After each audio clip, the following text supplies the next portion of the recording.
Calm yourself. Sometimes a river runs dry, and then it cannot be said to be the fault of the river. It's dry because the heavens are dry.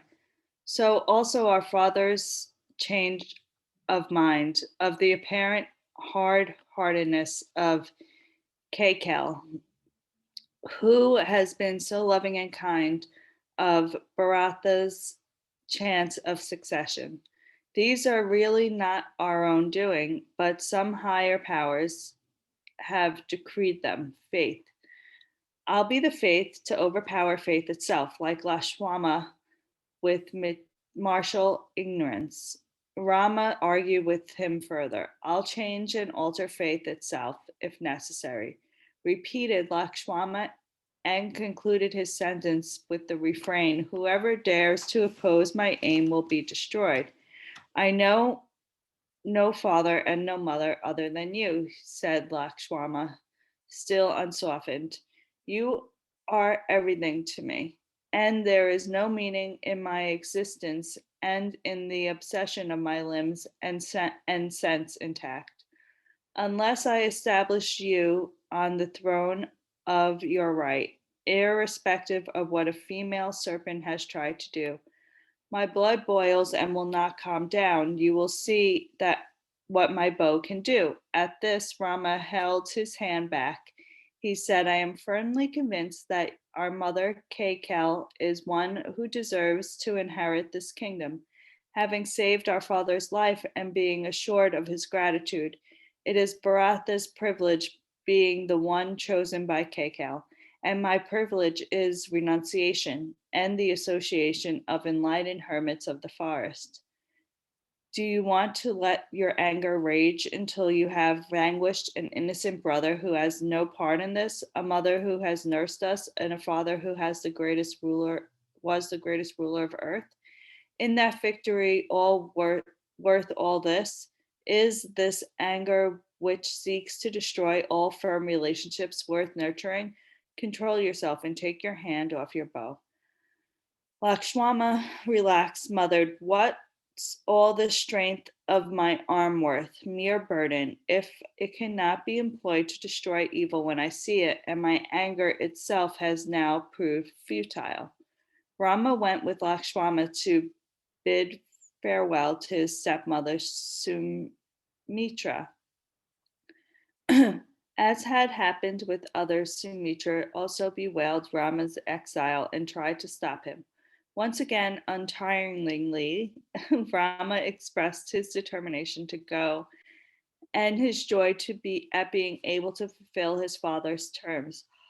While they were talking, a serpent maid sent by Kekel came bearing in her arms garments made of tree barks, a reminder for Rama to change quickly and depart. Lakshmana ordered another set for himself, shed for the finery he was wearing, and changed into coarse bark. Present, presently, Rama dressed like an ascetic or penitent, was ready to leave. At the sight of his departure, the woman wept. Rama made one last attempt to leave Lakshmana behind, but Lakshmana followed him stubbornly. He went into Sita's chamber and found her already dressed in the rough tree fiber, her finery and jewels discarded and laid aside. Although she had decorated and dressed herself as befitting a queen a little while ago. Rama, though he had been so firm of mind for himself, felt disturbed at the sight of her. The change being so sudden, he said, it was never my father's intention to send you along with me, but this is not the life for you. I have only come to take your leave and not take you with me. I'm dressed and ready, as you see. If it is your wish to discard fine clothes because I wear none, you may do so, though it's not necessary. I'm coming with you. My place is at your side wherever you may be. Rama saw the determination in her eyes and made one last plea. You have your duties to perform here. My father and mother being here, I'll be with you again. After 14 years, what would be the meaning of my existence? I could as well be dead. It will be living death for me without you. I am alive only when I am with you. A forest or marble palace is all the same to me. When he realized that she could not be deflected from her purpose, Rama said, "If you wish, so it be. May gods protect us." A large crowd had gathered outside the palace where Rama, Lakshmana, and Sita emerged in their austere garb as decreed by Kaikal. Many wept at the sight of them and cursed Kaikal again and again among themselves. A silence ensued as Vashita arrived with every sign of urgency. The crowd watched expectantly, a spurt of hope welling up in their hearts of a last minute development which could transform the scene magically. From the time people saw the sage Vasita looking forlorn and tired, stepping up before Raman, he said, "Do not go. The king desires you to stay and come back to the palace. If it is his desire, I should be away. Not this, he never said it. It is your stepmother's orders. She has." Rama did not want him to continue this comment on Kakel and interrupted. "Forgive me. It is my duty to obey her also, since she derives her authority from my father, and he has given her his word. How can it be different now? Your father is deeply grieving that you are leaving. He may not survive the separation in his present state." Rama said, "You are our teacher in all matters. Please comfort my father. See that he realizes the nature of our present situation, of my duty and his son in the keeping his word. The word given is like an arrow. It goes forward. You cannot recall it midway." He made a deep bow to indicate that he had nothing more to say. Bashita turned back without a word and withdrew, unwillingly to be seen with tears in his eyes. When Rama took a step, the whole crowd stepped forward, and it stopped when he stopped. No one spoke. Considering the vastness of the crowd, the silence was overwhelming. There were tears in several eyes. Rama told someone nearest him, "Now I'll take leave of you all," and brought his palms together in salutation. They returned the salutation, but moved when he moved, showing not the least sign of staying back. They surrounded Rama, Sita, and Lakshmana. The crowd was suffocating. After that, they had proceeding along from the distance, the crowd made way for a chariot which pulled up. Sumantra got out of it and said, "Get in the chariot. Sita Devi may not be able to walk through this crowd." Rama smiled to himself. "She has undertaken to keep me company and may have to go a long way on foot yet. Still, when the chariot is available, please come. At least you can leave the crowd behind and get there." Rama helped Sita up into the chariot. The horses started to gallop, but not too far.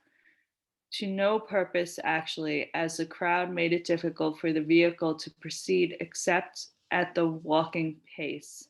Rama said, "Let us go slowly, no harm." Lakshmana added, "Our stepmother has at least refrained from specifying how fast you should get away." They reached the banks of the river of Sarayu and camped there for the night. The citizens who had followed also spread themselves out on the sands, not in the least minding the discomfort. Past midnight, fatigued by trekking, the whole gathering had gone off to sleep. Rama said softly to Sumantra, "This is the time to leave. You may go back to the palace and tell my father that I am safe." While the followers slept, Rama, Sita, and Lakshmana rode out to the farther point on the river, crossed it, and went up the embankment. Sumatra watched them go and then turned back, following Rama's suggestion that he should reach the capital by another route without walking the crowd. Joshua lay inert, motionless, with his eyes closed, except when a footstep sounded outside, at which time his lips moved as he whispered, "Has Rama come?" When Vashita or Kasala gave some soothing answer, he lapsed into his drowsy state again. "Who is gone to fetch him?" "Sumatra," Vashita replied. Finally, a footstep did sound loudly enough to rouse the drowsing king. The door opened, and the king also opened his eyes and exclaimed, "Ah, Sumatra, where is Rama?" Before Vashita or Salya could prevent his replying, Sumatra explained, "Rama, Sita, and Lakshmana crossed the river, went up the bank, and then along foot track that wound its way through a cluster of bamboos." "Oh," groaned the king, when he could not complete the sentence. Sumatra tried to say Rama wanted to escape the crowd. The thought of Rama and Sita on the rough forest track beyond bamboo clusters was too unbearable for Dashwata. He fell into a swoon and never recovered from the shock. He died even as Sumatra was speaking, says the poet. Death the king's death left the country without a ruler for a time being. Vashita conveyed an urgent council of the ministers and officials of the court and decided the first thing to do is to preserve the king's body until Bharata can come back and perform the funeral. They kept the body embalmed into a cauldron of oil. Two messengers were dispatched with a sealed packet for Bharata, advising him to return to the capital urgently. The messengers were to keep their horses continuously at a gallop and were not to explain anything or convey any information. They were trusted men experienced in the task of carrying royal dispatches and could be depended upon not to exceed their orders. Within 8 days, they drew up at the portals of Ashwapati's palace at Kaikal and declared, "We carry an important message for Bharata." Bharata was overjoyed and ordered, "Bring them up with the least delay." He received them in his chamber and asked at once, "Is my father happy and in good health?" The messengers murmured a polite answer, and Bharata, "How is my brother Rama?" And they repeated their polite murmuring and said, "We bear an epistle for your highness." Bharata received the sealed message written on the palm leaf of the wrapped silk, opened it and read, "Your return to Ayodhya is urgently required in connection with state affairs." He ordered that the message bearers be rewarded liberally and began immediate preparations for his return to Ayodhya. Without having the patience even to consult the palace astrologer as to the propitious time for starting on the journey. We have reached the outskirts of Ayodhya. Bharata asked his brother Sarjugana, "Do you notice any change in the atmosphere? No traffic or chariots or horse riders, no spectacle of people moving about the public squares and highways, streets and homes without any illumination, no sound of music, no happy voices, no songs or instruments. What oppressive silence, so few to be seen in the streets, and even the one or two we met look up at such unsmiling faces. What is wrong with them?" Bharata drove straight to Dashwata's palace, went up and burst into the chamber with words of greeting his lips. Not finding the king in his usual place, he paused, wondering where he should seek him. Just then, an inner door opened, and a maid appeared and said, "Your mother summons you." Immediately, he left for Kekal's apartment. He made a deep obedience to her, touched her feet, and Kekal asked, "Are my father's brothers and others safe and happy in Kekaya?" Bharatha replied that all was well in her father's home. He then asked, "I want to touch the lotus feet of my father. Where is he? Where can I seek him?" The great king has been received by the resplendent heavenly beings in the next world. He is happy and at peace. Do not grieve, replied Kekel calmly. When he took in full import of her news, he found his tongue again. Bharata said, "None but you could have uttered terrible words in this manner. It is your heart made is your heart made of stone? I should never have left his side. My misfortune, my mistake. The world has not seen a greater ruler. No son has a nobler father. I was not fated to be with him, to hear his voice, to feel his glorious presence, enjoying my holiday indeed. What time to have chosen for relaxation." He recounted again and again his father's exploits as warriors, and this was some measure mitigated by his anguish. After a long burning silence, he said, "Until I see Rama and listen to his voice, my grief will not abate." At this point, Kekal said in a matter-of-fact voice, "With his wife and brother, he left to live in the forest." What a time to have chosen for forest going. When will he be back? What made him go? Did he go there before the king's death or after? Has he committed a wrong? What could have caused his exile? Did the gods decree it or the king? Did he go before or after the king's death? Oh, impossible thought. Did he commit a wrong? But Rama committed a seemingly wrong act. It should still be something to benefit humanity, like a mother forcibly administering a medicine to her child. It's none of what you think. He went away with full knowledge of your father. My father dies, my brother is exiled. What has happened? What is all this mystery? What is behind all this? Now attend to what I am going to say to you calmly with your good sense. Of course, it would have been splendid if your father had lived, but it was not in our hands. You will have to accept things as they come and will not let your feelings overpower and weaken your mind. Through your father's irrevocable promise to grant me two wishes, you are today Lord of this earth, and Rama has willingly removed himself from your path. After he gave his promise, your father began rather weak in mind. Bharata understood now.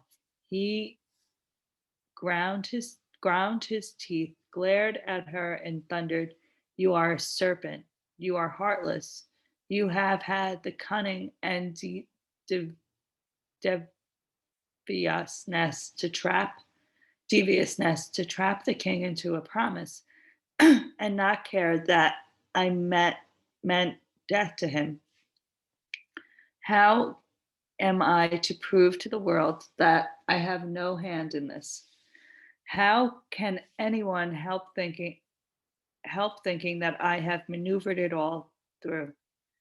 You have earned me the blackest reputation for anyone since bearing of the solar race." He concluded with regret.